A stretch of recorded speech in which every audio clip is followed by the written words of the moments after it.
여러분도 혹시 그런 분 주변에 계신가요? 제 경험을 하나 말씀드릴게요. 제가 한 30년 전에 직장 생활을 할 때 이야기입니다. 부서에 새로 온 신입사원이 있었어요. 입사한 지 한 달도 안 됐는데 회의 자리에서 10년 경력의 부장님한테 이렇게 말하는 거예요. 제 생각엔 그 방식은 비효율적인 것 같습니다. 그 자리에 있던 사람들이 다 어리둥절했죠. 부장님도 말문이 막히셨고요. 그 친구는 표정 하나 변하지 않고 당당하기만 한 거예요. 그때 저는 속으로 생각했습니다. 저 친구는 어떻게 저렇게 모르는데도 저렇게 당당할 수 있을까? 그런데 말입니다. 이 질문에 대한 답을 200년도 훨씬 전에 이미 설명해 놓은 철학자가 있습니다. 바로 독일의 철학자 아르투어 쇼펜하우어입니다. 오늘은 이 철학자의 생각을 빌려서 우리 삶에서 마주치는 이 당황스러운 현상을 한번 제대로 들여다보겠습니다. 자, 먼저 쇼펜하우어가 어떤 사람인지 잠깐 소개해 드릴게요. 쇼펜하우어는 1788년에 태어나서 1860년에 세상을 떠난 독일 철학자입니다.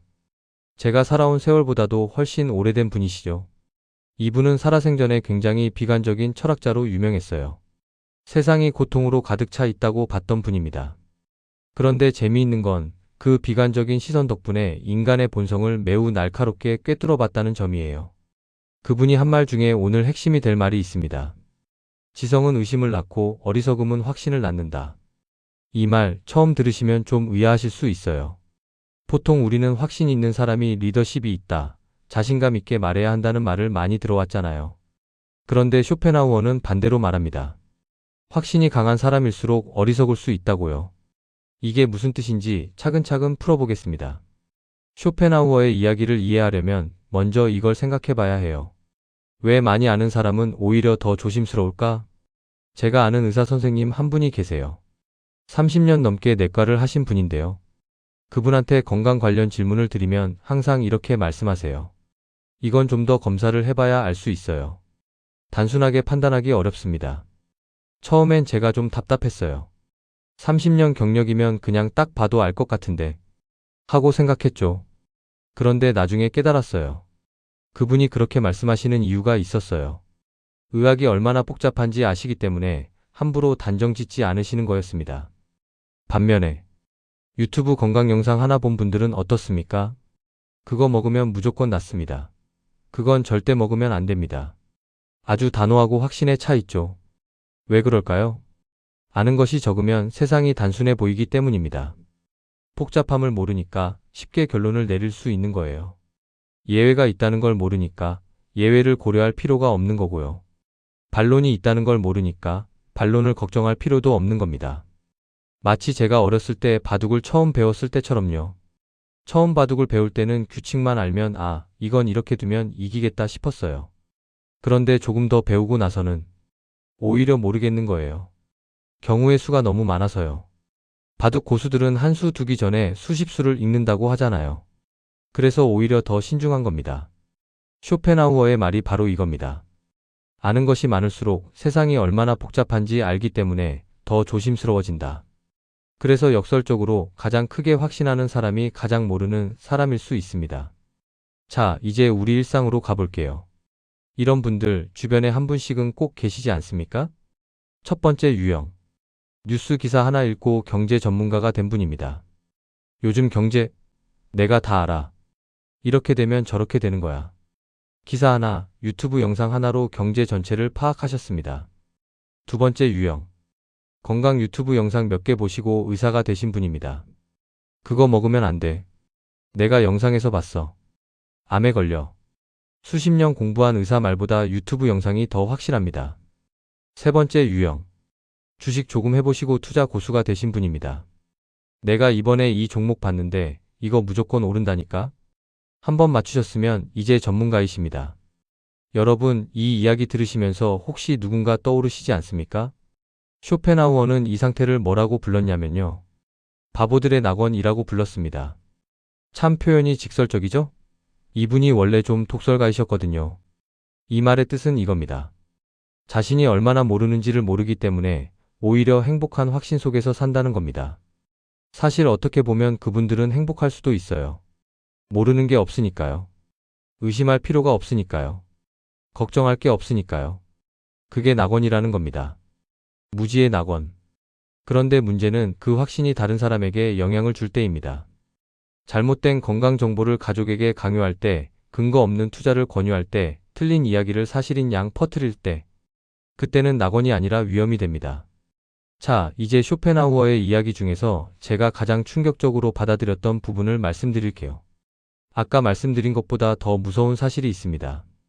누군가가 뛰어나다는 걸 알아보려면 나 역시 어느 정도 능력이 있어야 한다는 겁니다. 예를 들어볼게요. 좋은 의사를 알아보려면 건강에 대한 기본 지식이 있어야 합니다. 이 의사가 제대로 진단하는지 저 의사가 엉터리인지 판단하려면 내가 기본을 알아야 하잖아요. 좋은 투자자를 알아보려면 경제에 대한 이해가 어느 정도 있어야 합니다. 이 사람이 진짜 고수인지 그냥 운이 좋았던 건지 구별하려면 내가 알아야 해요. 그런데 그 기본조차 없으면 어떻게 될까요? 누가 진짜 전문가인지 누가 사기꾼인지조차 구별할 수가 없습니다. 그래서 정말 무서운 일이 벌어집니다. 자기가 만든 형편없는 결과물을 진심으로 전문가 수준이라고 믿는 거예요. 제가 아는 분 중에 글을 쓰시는 분이 계셨어요. 그분이 쓴 글을 보여주시면서 이렇게 말씀하셨어요. 이거 출판사에 보냈더니 거절했는데 출판사들이 안목이 없는 거야. 내 글이 너무 수준이 높아서 그런 거야. 그 글을 제가 봤는데 솔직히 말씀드리기가 어렵더라고요. 그분이 나쁜 분이 아니에요. 다만 좋은 글이 어떤 건지 알아볼 기준이 없으셨던 거예요. 그러니까 자기 글이 좋은지 나쁜지도 판단이 안 되셨던 거고요. 이게 바로 쇼펜하우어가 말한 진짜 위험입니다. 모르는 것 자체가 문제가 아니라 모른다는 것조차 모르는 것이 문제라는 겁니다. 이제 우리가 일상에서 자주 경험하는 또 다른 답답한 상황을 이야기해 볼게요. 여러분, 이런 경험 있으시죠? 아무리 설명해도 말이 통하지 않는 사람. 논리적으로 이야기해도 계속 자기 주장만 하는 사람. 심지어 명확한 증거를 보여줘도 그게 다 조작이야 라고 하는 사람. 왜 그럴까요? 쇼펜하우어는 이것을 무지의 폐쇄 루프라고 설명했습니다. 이게 무슨 말이냐면요. 무지한 상태에 있으면 증거를 봐도 그 증거를 제대로 이해하고 받아들이는 능력 자체가 부족합니다. 증거를 못 받아들이니까 무지는 계속 유지되고요.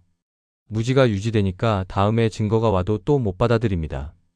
완전히 닫힌 고리입니다. 더 황당한 건 논쟁을 하면 할수록 오히려 더 확신이 강해지는 경우도 있어요. 왜냐하면 누가 자기 생각에 반박을 하면 그게 공격받는다는 느낌이 드니까 더 방어적으로 자기 주장을 강화하게 됩니다. 그래서 우리가 이런 분들과 논쟁을 해봐야 사실 소용이 없는 경우가 많아요. 설득이 안 되는 이유가 논리가 부족해서가 아닙니다. 그 논리를 받아들일 준비가 상대방에게 되어 있지 않은 겁니다. 저는 이 이야기를 들었을 때 예전에 제가 왜 그렇게 힘들었는지 이해가 됐어요. 저도 젊었을 때 직장에서 또 가정에서 왜 저 사람은 내 말을 안 들어줄까 하고 답답해했던 기억이 있거든요. 그건 내 설명이 부족해서가 아니었을 수 있어요. 그 폐쇄 루프 안에 있는 분이었을 수도 있는 거죠. 자, 이제 오늘 이야기에서 가장 중요한 부분입니다. 저도 이 이야기를 처음 들었을 때 잠깐 멈칫했어요. 혹시 나도 저런 사람 아닐까? 이 질문이 들어야 정상입니다. 왜냐하면 우리는 누구나 자신이 잘 모르는 분야에서는 확신에 찬 바보가 될 수 있거든요. 저만 해도 그래요. 제가 잘 아는 분야에서는 신중합니다. 그런데 제가 잘 모르는 분야, 예를 들어 최신 기술이나 젊은 세대 문화 같은 건 저도 모르게 섣불리 판단할 때가 있어요.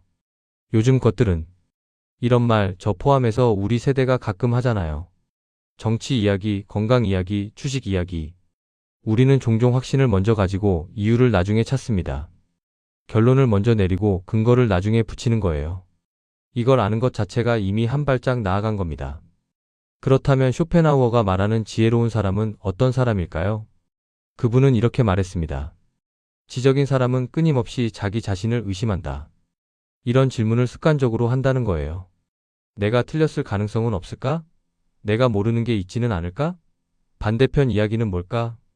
확신은 마음을 편하게 합니다. 의심은 불편합니다. 그래서 우리는 확신을 좋아하고 의심을 피하려 하죠. 하지만 쇼펜하우어는 말합니다. 확신은 마음을 편하게 하지만 의심은 사람을 성장하게 한다고요. 저는 나이를 먹으면서 이걸 점점 더 실감합니다. 젊었을 때는 확신이 많았어요. 이게 맞아, 저게 틀려. 그런데 살면 살수록 오히려 내가 모르는 게 많구나라는 걸 더 자주 느낍니다.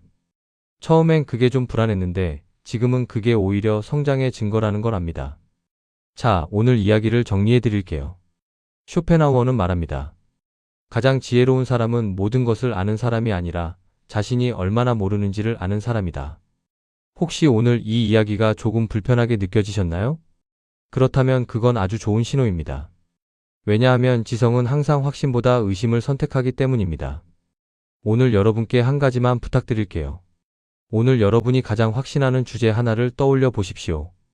그리고 그 반대 의견을 한 번만 찾아보십시오. 아마 새로운 세상이 보일지도 모릅니다.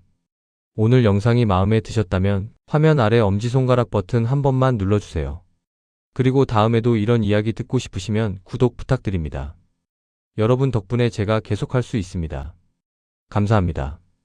건강하세요.